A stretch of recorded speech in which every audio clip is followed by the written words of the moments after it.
Been almost a month now since anybody's seen little baby Lisa, as far as we know, and for the first time we're learning what her father says he saw the night she disappeared.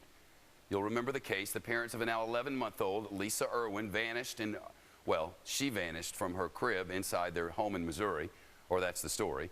Search teams have scoured the Kansas City area, combing through woods and patrolling lakes, but cops say they found nothing, no sign of the little girl at all.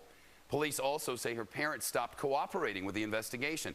Her mother telling Fox News she was drunk on boxed wine the night Lisa disappeared and that she may have blacked out. And now we're hearing the timeline of what one source says really went down that night.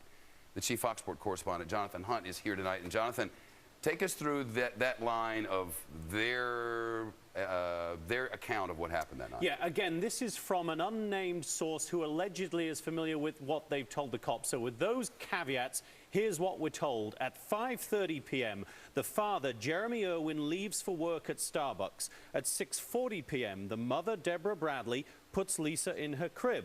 Around 7 p.m., she begins smoking and drinking with a neighbor, drinking allegedly between 5 and 10 glasses of wine. At 10:30 p.m., Deborah Bradley tells the neighbor she's going to bed. The neighbor leaves. Then, at 3:45 a.m., Jeremy Irwin finishes work, drives home, finds the front door unlocked, the lights on, and baby Lisa missing, at which point he calls the police. One other point worth making, Deborah Bradley's brother, who bought wine with her in that now familiar surveillance video, has also now been questioned by the police voluntarily, and he is not, we are told at this point, a suspect. Surely investigators had heard this story, right? Yeah, one assumes there's not much new to them in this, but some experienced investigators are saying that the point here is if there was a neighbor drinking with Deborah Bradley, then that neighbor should have been interviewed by cops and has either corroborated or refuted Deborah Bradley's claims. And former NYPD detective Tom Ruskin told me earlier today that if the mother was indeed drunk,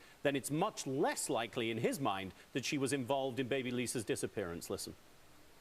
If she was that drunk and she accidentally killed baby Lisa, what was she going to do with the baby in any kind of significant manner? Where was she going to go? And I think at this point in time, the tracking dogs would have taken the police there. Now, it's worth pointing out once again that at this point, the parents, according to the cops, are not cooperating. That does raise red flags for some legal experts and a whole lot of parents. If she was drunk. Jonathan Hunt, thanks very much. Well, the Justice Department